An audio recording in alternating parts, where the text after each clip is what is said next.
Hoje é um vídeo especial, tô indo buscar o Yuri pra gente visitar alguns imóveis. Vem comigo.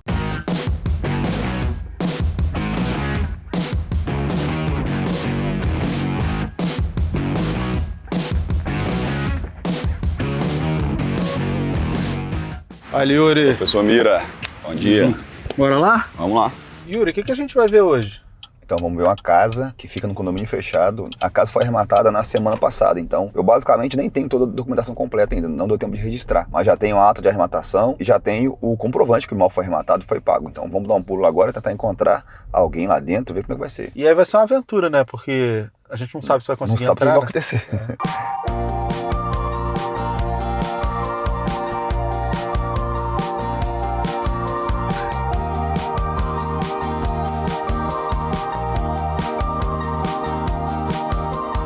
Hoje eu arremato mais casa do que apartamento. Mas por quê? Acontece o seguinte, a casa, principalmente casa em condomínio, é mais difícil de avaliar. Apartamento é padrão. Um prédio tem 100 apartamentos, 80 apartamentos, vai ter apartamento de 2 ou 3 quartos, as plantas são basicamente idênticas. Normalmente você consegue tirar a planta do apartamento na construtora que fez ele, então é mais fácil saber como que tá qualquer distribuição. Enquanto uma casa não, casa é mais difícil. E sendo mais difícil de avaliar, tende a ter menos gente disposta a participar, entendeu? E o segredo da avaliação é localização. Isso aí. Depois, localização. Depois, localização. Aí depois vem a construção, a qualidade construtiva e um monte de outras coisas, mas a localização é o que sempre manda no imóvel, né? Qual que é a maneira certa de você avaliar imóvel? A maneira certa é você não avaliando.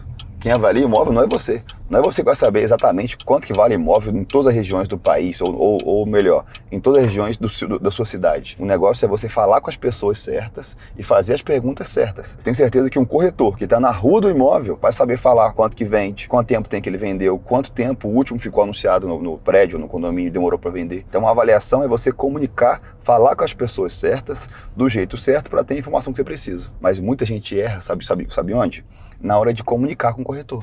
Porque na hora de comunicar, você tem que mostrar para o corretor que existe um benefício. Então você tem que mostrar, eu estou pensando em adquirir um imóvel aqui nesse condomínio. Se eu adquirir, você trabalha a venda dele, o corretor vai falar o quê?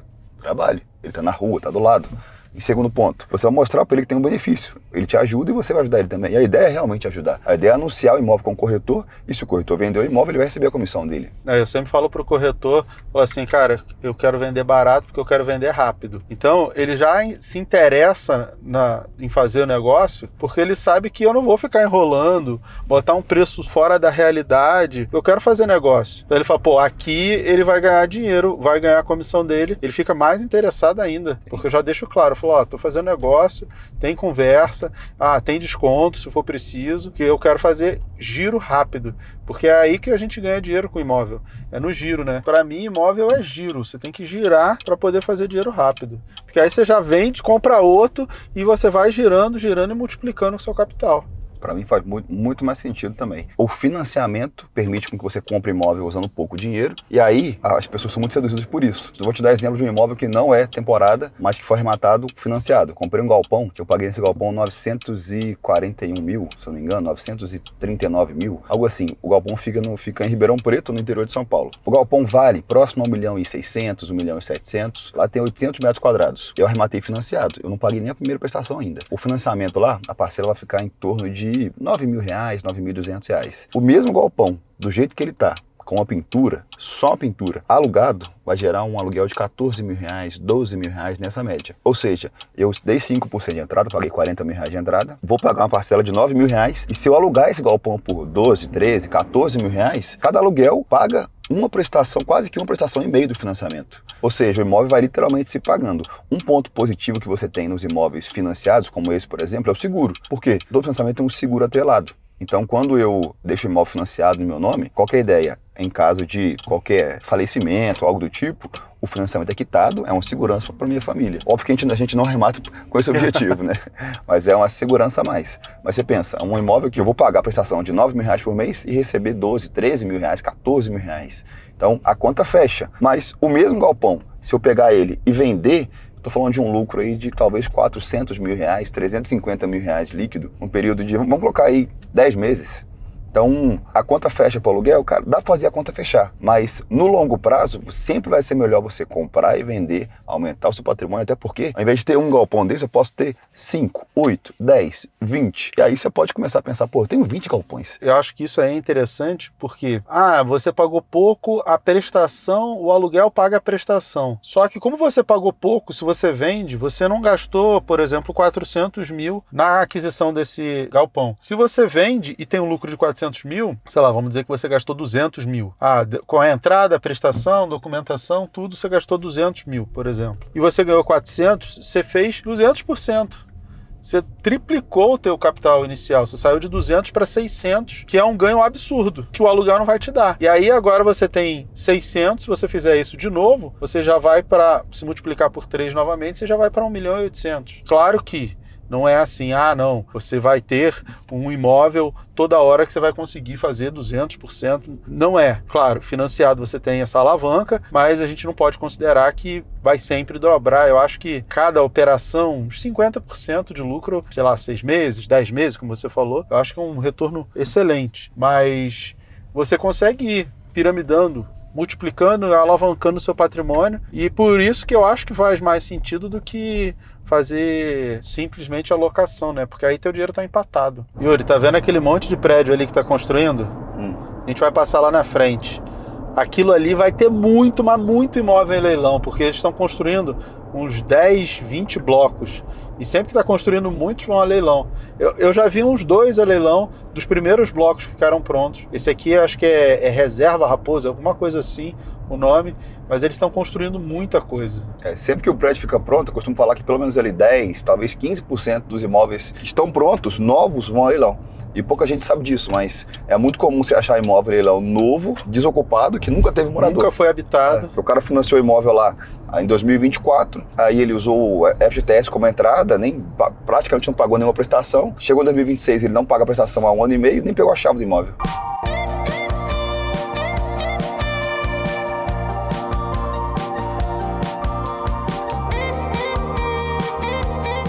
Mira, seguinte, vamos falar do imóvel que a gente vai visitar agora, tá?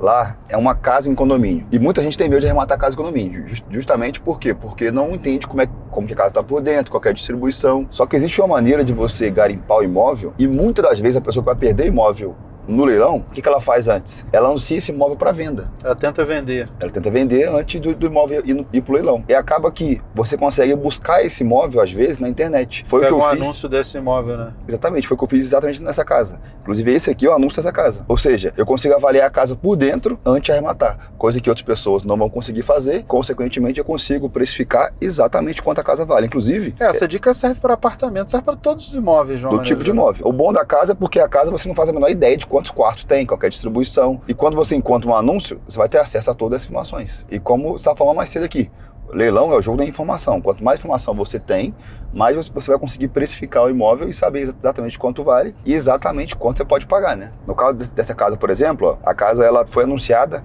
por 1.950.000. Ela estava anunciada no Viva Real e aqui eu consigo basicamente ver todas as informações da casa. Por exemplo, ela tem 705 metros quadrados com 398 metros de área construída. A casa tem piscina, tem lazer, a casa tem 4 quartos, sendo 4 suítes, tem armário planejado, armário subbancada, tem dispensa, tem hidromassagem. Olha só, eu basicamente consigo ver tudo aqui. É como se eu estivesse olhando a casa para comprar no mercado tradicional, só que a diferença é que ela foi leilão por 50% do valor do anúncio aqui. Então você arrematou ela por quanto? 1.037.000. R$1 milhão praticamente. R$1 milhão. A ideia... Uma casa que estava anunciada por 1.900.000. A ideia aqui qual que é? É até abaixar um pouquinho esse preço, anunciar ali para 1.890.000, e se chegar uma proposta de 1.850.000, 1.830.000, é mandar ela embora e fazer um giro rápido, mas arrematar a casa aí com, vamos colocar aí que uma margem de lucro conservadora, vai ficar na casa aí dos R$500 mil de lucro, em uma única arrematação. Isso sendo que eu estou falando de um imóvel, numa região muito boa, um imóvel que tem liquidez, uma casa grande, mas uma casa em condomínio fechado, que agrega bastante valor para o imóvel. E agora o que a gente vai fazer? A gente vai lá nessa casa, eu não sei ainda, quer dizer, eu sei que ela está ocupada, mas eu não consegui falar muito com a pessoa que mora na casa. Eu sei que a pessoa que mora na casa já sabia do leilão, ela é a ex-mutuária é a pessoa que perdeu o imóvel no leilão, e agora a gente vai lá tentar abordar ela, explicar para ela que a casa foi arrematada e negociar com ela a desocupação, ver se ela está aberta, negociação, se ela vai querer receber a gente ou não, e vamos ver como é que vai ser isso para poder documentar o pessoal. Mas você já tinha, antes do leilão você já tinha feito contato com ela, né? Fiz contato com ela por WhatsApp, expliquei pra ela que eu tinha interesse na casa. Inclusive, eu até fiz contato com ela antes de arrematar a casa. Falei que ela tem interesse em arrematar a casa, ela tá no leilão. Ela me explicou que estava ciente do leilão, que sabia que o imóvel ia leilão. Explicou que ela teve um problema financeiro, não conseguiu pagar o financiamento. Essa casa foi arrematada no leilão do Itaú, do Banco Itaú, ou seja, a pessoa financiou o imóvel, a ex-mutuária financiou o imóvel com o Itaú, não pagou a prestação, o Itaú retomou a propriedade do imóvel e vendeu esse imóvel em leilão com desconto. No caso aqui, com quase 50% de desconto.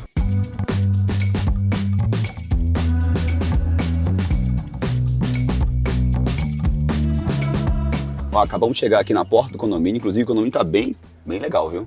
Agora eu vou lá na portaria, eu vou tentar abordar o ocupante. Ela já sabe que o imóvel foi arrematado, mas não consegui falar com ela depois. Vou chegar na portaria, vou falar que eu arrematei a casa e vou chamar ela porque eu quero tentar conversar com ela.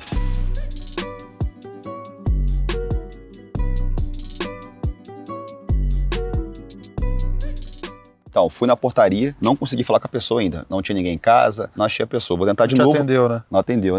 Ou não tá em casa, porque realmente a portaria também não consegui falar com ela. Então eu vou tentar de novo aqui ligar, vamos ver se a pessoa vai atender. Se ela atender, ótimo, porque eu já consigo negociar com ela aqui de desocupação. Inicialmente, ela inclusive falou que iria desocupar o imóvel, talvez ia precisar de uma ajuda financeira para desocupar, porque tem problema financeiro, mas que não tem interesse nenhum em ação de missão de posse. Até porque ela sabe dos ônus que existem na ação de missão de posse. Então ela falou, não, fica tranquilo, eu vou desocupar e tudo mais, eu preciso de uma ajuda financeira, porque eu tive problema financeiro. E agora é tentar falar com ela, vamos ver. Tá chamando, né? Tá chamando agora. Alô? Oi. Bom dia, Adriana? Não, é o Matheus quem fala. Matheus, beleza? Quem fala é Yuri. Oi, tudo bem? Bom demais, e você? Matheus, eu falei com a Adriana há 10 dias atrás sobre uma casa no condomínio Reserva Vale Verde. E eu expliquei para ela que a casa estava em leilão e eu arrematei essa casa, entendeu? Aí eu queria ver a possibilidade de conversar com ela. Inicialmente ela falou que iria desocupar a casa, mas que poderia precisar de uma ajuda. Eu queria entender como que está a situação para poder entender como que eu posso ajudar. Você já fez a arrematação da casa? Sim. Inclusive eu tô aqui na porta da casa agora. Do condomínio. Do condomínio, no Tá na caso. porta da casa. Do condomínio, né? Vou te receber então. Beleza, combinado. A gente não vai sair da casa, a gente Não, está não tem brigando problema. por isso, a gente está aguardando para entrar com mais recurso judicial. A casa já foi paga mais de 50%. A gente está confiando no advogado, não só nesse processo, a gente vai entrar com outro. Então a gente vai resistir. E como já foi pago mais de 50% do imóvel, eu não vou fazer, pingo gosto de deixar nenhum alfinetear a casa. Talvez até eu destrua. Mas se você destruir, você vai estar se prejudicando, entendeu? Entende uma coisa, olha só. O seu financiamento ele é regido pela Lei 9.514, que é a Lei de Financiamento Imobiliário. Então, se o Itaú errou com vocês, pode ficar tranquilo. Deixa eu explicar o que vai acontecer. A casa, ela foi vendida já. Dificilmente você consegue desfazer uma venda dessa, porque segue o que determina a lei. Mas isso não significa que você não pode ter de volta o dinheiro da casa. Porque se você ganha o processo contra o Itaú, não tem como o Itaú te devolver a casa que ele já vendeu. Sim. Mas o que ele vai fazer? Vai ter que te pagar o valor integral da casa e te pagar danos morais ainda. Então, em muitos cenários, o cara que perde o imóvel leilão, quando ele consegue comprovar que o banco prejudicou ele sai no lucro, entendeu? Então, é por isso que muito provavelmente, o fato de eu ter comprado a casa pode te ajudar ainda. Porque imagina você sair no bolso com o dinheiro da casa mais 50%. Que é uma coisa que pode acontecer. E aí, Yuri, como é que foi lá? Então, ó, conversei com o pessoal. Inicialmente eu tinha falado com a esposa dele. Ele se apresentou como o marido dela, né? Inicialmente a conversa foi mais tranquila, agora ele já ficou meio que duvidando, mostrei documento, ele não acreditou, ficou, isso não é de verdade, isso é de mentira e tal. Ele sabia do leilão, mas falou que não vou desocupar porque o banco não sei o quê. Ou seja, inicialmente, o que eu vou fazer agora? Antes de entrar com a ação de missão de posse, primeiro eu vou mandar uma notificação ao extrajudicial informando os documentos, mostrando que arrematei realmente, porque ele ficou duvidando da arrematação inicialmente, talvez alguém pode ter abordado ele anteriormente, ele ficou inseguro. Vou mostrar para ele que o imóvel foi realmente arrematado e, se ele não desocupar, a gente vai ter que entrar com a ação de missão de posse. Já tenho todas as informações da casa, já sei quanto a casa vale, já sei qual que é o valor de mercado, já tenho a documentação, já dei entrada na documentação. Então agora a próxima etapa é notificação ao extrajudicial, em segundo momento, missão de posse. Eu vou mandar para você a notificação ao extrajudicial. Não tem guerra comigo, tá? Olha Eu só. tô recebendo vocês numa boa. Sim, claro, Você você também recebendo que nem bem. aconteceu ainda. Você quer que Não, eu já ocupe o comprei a casa, imóvel? irmão. A casa está Você comprada. não comprou, Tá aqui com o plano de pagamento, comprei, não irmão. comprou nada, brother. Tá bom. De qualquer maneira, Matheus, obrigado.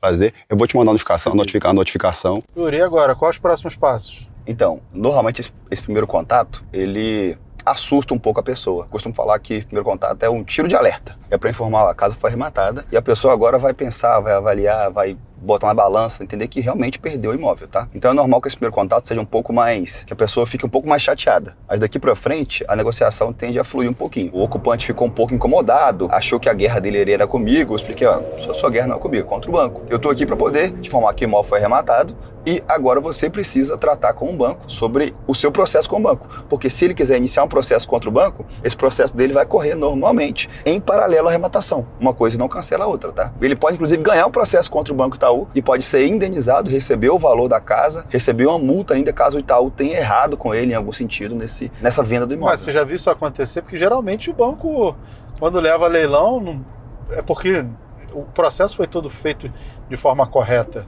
Sim, na verdade, nem existe um processo no caso, né? Eu falo, o processo administrativo que o banco faz é feito de maneira correta, mas pode acontecer do banco errar, assim, em algum sentido de a pessoa deu entrada no benefício, o banco não abonou o benefício, não pagou no prazo, e aí o banco vende imóvel. Só que quando o banco vende imóvel, não dá para o banco cancelar, simplesmente cancelar a venda. E o que pode acontecer? O banco pode precisar ressarcir a pessoa caso a pessoa consiga comprovar que o banco fez algum trâmite errado. E nesse caso, todo mundo sai ganhando, porque eu compro imóvel, o imóvel é meu, a pessoa tem que desocupar imóvel, mas ela ganha o valor do imóvel e até mesmo uma indenização em alguns casos. É comum? Não, não é comum. Por quê? Porque no leilão extrajudicial, você nunca pode deixar de pagar a prestação do financiamento. Se você financiou o imóvel, nunca deixe de pagar a prestação do financiamento do seu imóvel. E se você não estiver dando conta de pagar a prestação, venda o imóvel para garantir que você não vai perder esse imóvel. Porque se você não pagar o financiamento, você vai perder o imóvel. Se até a conclusão da documentação, a gente não tiver uma negociação, desocupação, uma data, um prazo, o que eu vou fazer? Eu vou entrar com uma ação de admissão de posse. A ação de admissão de posse, para quem não conhece, tá? É diferente de uma ação de retomada de imóvel. É diferente quando você aluga um imóvel e tem que tirar o inquilino do imóvel. É totalmente diferente. A ação de admissão de posse é uma ação que tramita em caráter liminar. Então, como é que funciona? Depois que eu entro com a ação de admissão de posse, o juiz não vai chamar uma parte, chamar outra, para entender se existe o direito, não. Ele vai avaliar, peraí, cumpre todos os requisitos da ação de admissão de posse? Sim. Então, beleza. Então, ele já vai oficiar para a pessoa ser intimada e para o oficial de justiça ir até o imóvel notificar a pessoa. Caso a pessoa não desocupe o imóvel em 60 dias, é feita a desocupação forçada, desocupação coercitiva, algo que é muito, muito raro acontecer, mas acontece só no final da emissão. Então, a tendência é que daqui para frente a pessoa comece a negociar, inicia uma tratativa de negociação, peça um prazo e a partir daí a pessoa não saia. Mas se a pessoa não sair, agora é notificação extrajudicial, que eu vou mandar por correio para a pessoa e, por fim, iniciar a emissão de posse. Mas, Yuri, quanto é que custa um processo desse de emissão na posse? Porque esse é um imóvel que você pagou 1 milhão e 37. Ele vale quase 2 milhões. Esse é um processo caro? Não, é um processo barato, tá? O único ponto negativo da emissão é que vai atrasar um pouco a posse, tá? O custo de um processo desse vai ficar em torno de 5 mil a 6 mil reais. Então o investimento é baixo para poder entrar com o processo, poder tocar o processo. A questão é realmente o prazo, que afeta, que atrapalha um pouco a posse. Mas é um processo muito rápido, é um dos processos mais rápidos que existe. Como é que funciona? Quando você inicia o processo, você já pede a tutela antecipada, que é a apreciação antecipada do processo. Você conseguindo a tutela antecipada, muito provavelmente aí em 90 dias, talvez 120 dias, se a pessoa não desocupar até lá, é feita a posse forçada e a pessoa acaba tendo que desocupar o imóvel. O que é emissão de posse? Emissão de posse é um processo que visa entregar a posse do imóvel para alguém que adquiriu a propriedade. No caso, a propriedade é como se fosse o documento do imóvel e a posse é a chave. Quando eu inicio o processo, eu vou pedir sim que o juiz determine que o oficial de justiça vá até o imóvel notificar a pessoa e, em segundo momento, fazer a posse forçada caso a pessoa não desocupe. Quando a gente chega até os finalmente para ter que fazer a posse forçada mesmo, o que vai acontecer nesse caso? Vai acontecer que a pessoa, o oficial de justiça vai informar a pessoa, ele vai até o imóvel, se precisa, ele chama a força policial para fazer cumprir a decisão judicial da emissão de posse. Todo leilão extrajudicial, como é o caso desse leilão, é regido por uma única lei, que é a Lei 9.514 de 1997. E essa lei prevê lá no artigo 30 que, caso o imóvel seja arrematado em leilão, a pessoa tem que desocupar o imóvel em até 60 dias. E o Poder Judiciário está aí para poder fazer valer o que está escrito na lei. Então, basicamente, é um processo simples, que, via de regra, ele corre de maneira rápida, de maneira célere, e vai visar entregar a posse para o proprietário. Quem cumpre esse pedido é o oficial de justiça, mas de novo, tá? É muito, muito, muito improvável que a gente chegue à desocupação forçada, ainda mais numa casa de alto padrão, dentro de condomínio. Por quê? Porque as pessoas não querem passar por isso. Se você gostou desse vídeo, se inscreve aqui no canal, compartilha com quem também quer comprar um imóvel muito mais barato do que ele vale, através dos leilões. E nos dias 20, 21 e 22, às 8 horas da noite, a gente vai fazer um evento especial mão na massa para que você compre o seu primeiro imóvel de leilão. Então, participa, o link está aqui na descrição. Quero ver todo mundo lá. E se você quiser saber como é que terminou essa história, comenta aqui embaixo que a gente faz a parte 2 desse vídeo. Até o próximo vídeo. Tchau, tchau. Até o próximo. Valeu!